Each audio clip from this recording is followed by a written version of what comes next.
नमस्कार. आपण पाहायला सुरुवात केली आहे गावरान विश्लेषक. इथं तुम्हाला स्पष्ट आणि सविस्तर माहिती अस्सल बोली भाषेत म्हणजे गावरान भाषेत ऐकायला आणि बघायला मिळते. कसं आहे माहिती आहे का, बऱ्याच वर्षांपासून देशामध्ये सत्ता होती ती म्हणजे काँग्रेसची आणि राष्ट्रवादीची. म्हणजे शरद पवारांनी जेव्हापासून काँग्रेससोबत युती केली तेव्हापासून ते सत्तेमध्ये आहेत. म्हणजे पहिले ते काँग्रेसमध्येच होते, पण काँग्रेसमधून बाहेर पडून स्वतःचा पक्ष निर्माण केला आणि मग मुख्यमंत्री होण्यासाठी ते त्या पक्षासोबत गेले आणि तेव्हापासून त्यांची युती होती.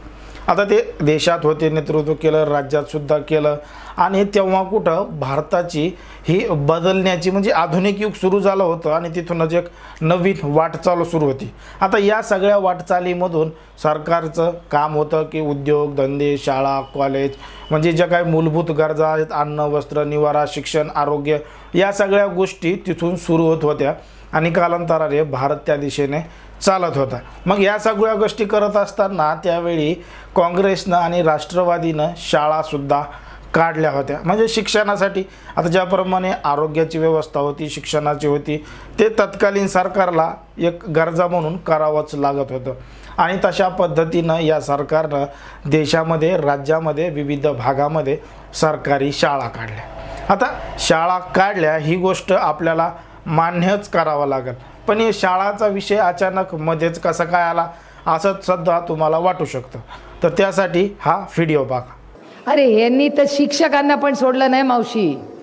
तुमच्या काळात आमच्या चव्हाण साहेबांनी सगळीकडे शाळा काढल्या की नाही, जिल्हा परिषदच्या शाळा. ते भारतीय जनता पक्षावाले आम्हाला विचारतात 60 वर्षात तुम्ही काय केलं. अरे 60 वर्षात ज्या शिक्षण आणि कॉलेजमध्ये ते शिकलाच ना, ते राष्ट्रवादी काँग्रेस आणि काँग्रेसची शाळा आणि कॉलेजेस आहे. तुम्ही किती काढली, त्यांनी किती शाळा आणि कॉलेजेस काढली, काढा जरा हिशोब. ऐकलं सुप्रिया सुळे नेमकं काय म्हणाल्यात. सुप्रिया सुळे म्हणतायत की भाजपवाले आम्हाला विचारतात की तुम्ही 60 वर्षामध्ये काय केलं, तुम्ही 60 वर्षामध्ये काय केलं. तर 60 वर्षामध्ये आम्ही शाळा काढल्या. आज तुम्ही ज्या शाळेमध्ये शिकलात त्या शाळा आम्ही काढलेल्या आहेत. आता ही गोष्ट त्यांनी मान्य करायला पाहिजे आणि आपणही मान्य करायला पाहिजे की तेव्हा राष्ट्रवादी काँग्रेस यांनी शाळा काढल्या. पण शाळा काढल्या, पण किती शाळा केल्या. शाळा काढून अनेक शाळा त्या सरकारनं केल्या. आता त्या सांगतायत 60 वर्षामध्ये फक्त शाळाच काढल्या का, दुसऱ्या काही शाळा केल्या नाही का. आता या जेव्हा शाळा काढल्या, या शाळेमध्ये जेव्हा विद्यार्थ्यांना म्हणजे मला जसं कळतं तेव्हापासून या शाळामध्ये विद्यार्थ्यांना सुगडी वाटप केली जायची आणि ती सुगडी विद्यार्थ्याला कमी आणि शिक्षक हे यांच्याकडं जास्त जायची.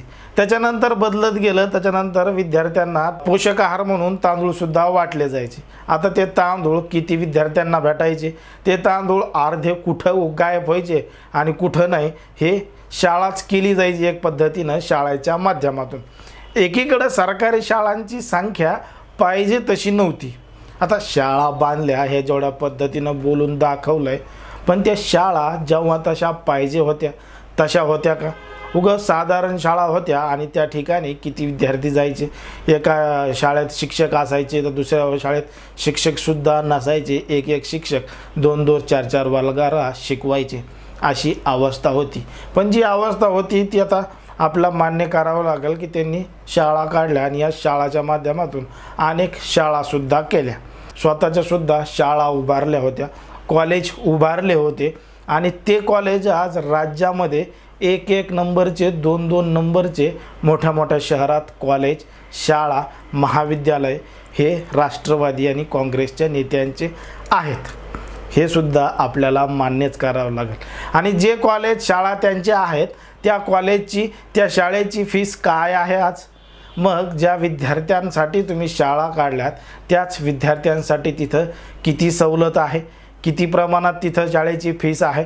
आणि दुसरीकडं सांगता की हे सरकार, या सरकारने शाळा काढल्याच नाही. या सरकारला शाळा काढण्याची संधीच त्या काळात म्हणजे 60 वर्षाच्या काळात मिळाली नाही. आणि आत्ता केव्हापासून ही संधी मिळाली आहे 2014 पासून, तेव्हापासून मात्र सगळं जे शाळा आहेत इथं डिजिटल झालं आहे.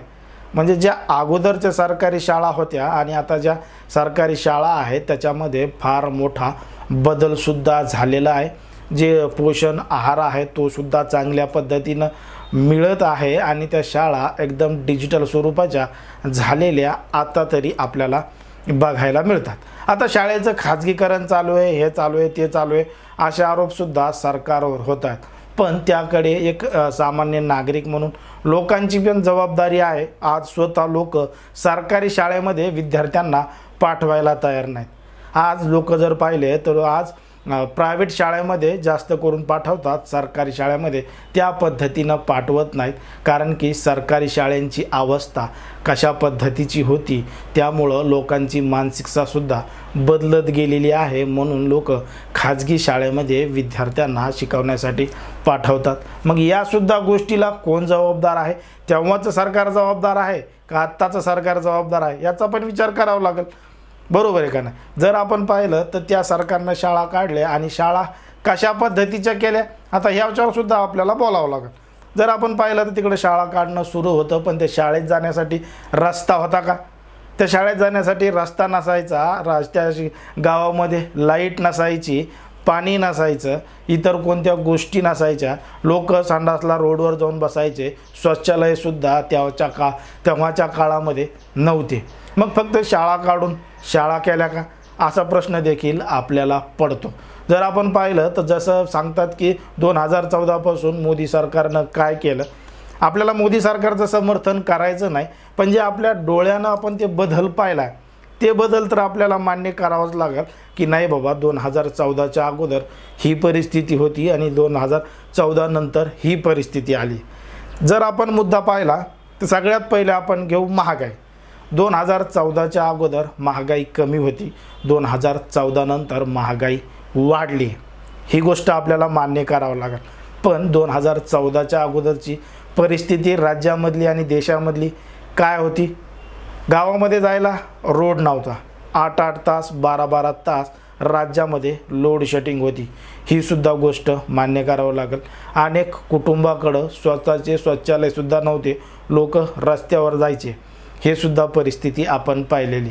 रस्ते, पाण्याची व्यवस्था, लोकांना 4-4 किलोमीटरपर्यंत जाऊन डोक्यावर पाणी आणायचं, हे सुद्धा आम्ही आमच्या डोळ्यानं पाहिलं हे कशा पद्धतीनं लोक लांबून जाऊन पाणी आणायचे। आता ती परिस्थिती थोडीफार का होईना बदलली। आज राज्यामध्ये मोठ्या प्रमाणात रस्ते झालेत, ही सुद्धा काळ बदलताना पाहिलं आहे। 2014च्या अगोदर जर आपण पाहिलं तर मोबाईलला रिचार्ज करण्यासाठी विविध ठिकाणी जावं लागायचं। आणि मोबाईलचं तुम्हाला का सांगतोय, कारण की मोबाईल आल्यामुळं जे UPI आलं आहे त्यामुळं आपण अनेक ऑनलाईन ट्रान्झॅक्शन करू शकतो, ऑनलाईन पेमेंट करू शकतो आणि याच पेमेंटमुळं मोठा फायदासुद्धा झालेला आहे। कॅशलेस व्यवहारसुद्धा मोठ्या प्रमाणात होत आहेत, हा फरक आपण बघितला आहे। आता मग काँग्रेस सरकारच्या काळातसुद्धा जेव्हा UPIचा मुद्दा आला होता की ऑनलाईन ट्रान्झॅक्शन करायला पाहिजे, तेव्हाचे जे अर्थमंत्री होते देशाचे पी चिदंबरम, ते काय म्हणले होते? ते म्हणले होते की भारतात अजून एवढे लोक शिकलेले नाहीत, भारतातल्या लोकांना एवढं काही समजणार नाही आणि UPIची त्यांना गरज नाही। म्हणजे ज्या पद्धतीनं जेव्हा नोटबंदीचा कार्यकाळ होता तेव्हा लोक काय म्हणे की लोक बँकेत अकाउंट नाही, हे नाही, ते नाही, मग प्रत्येक आता त्या जनधनच्या माध्यमातून ते 15 लाख रुपये अकाउंटवर येतील या आशेनं तरी प्रत्येक माणसानं स्वतःचं अकाउंट बँकेमध्ये उघडलं आहे। आता ते लालूच होतं, काय होतं, जुमला होता, ही गोष्ट बाजूला राहू द्या, पण त्या लालूचमुळं, त्या जुमल्यामुळं प्रत्येक माणसाने जनधनचं अकाउंट बँकेमध्ये जाऊन खोललं आहे, हे मान्य करावं लागेल। मग नंतर नोटबंदी झाली आणि मग त्याच अकाउंटमधून सगळ्यांनी आपापले पैसे बदलून घेतले। बरं, नोटबंदीचा परिणाम गरीब माणसावर पडला का? गरीब माणसाकडे होतेच किती, 4-5 हजार, 10 हजार, जास्तीत जास्त 20,000 रुपये रक्कम जमा असायची, त्याच्यापेक्षा जास्त कोणाकडंच नव्हती। त्याचा फटका मोठ्या लोकाला बसला, म्हणजे ज्यांच्याकडे जास्त पैसे होते त्यांना ते बदलून घेण्यात थोडीफार अडचण आली, त्याच्यामधून साध्य काही झालं नाही, ब्लॅक मनी किती आहे काय हा बाहेर निघाला नाही।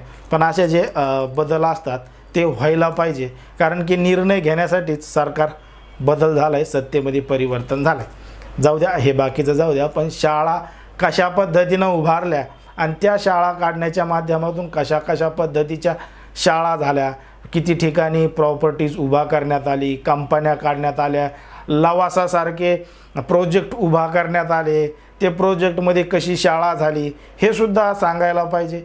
आज अनेक कंपन्या असतील, उद्योग असतील, हे कोणाच्या नावावर आहेत, हे कोणत्या शाळेमधून झालं आहे, अशा सुद्धा विविध प्रश्न आपल्या ठिकाणी पडतात.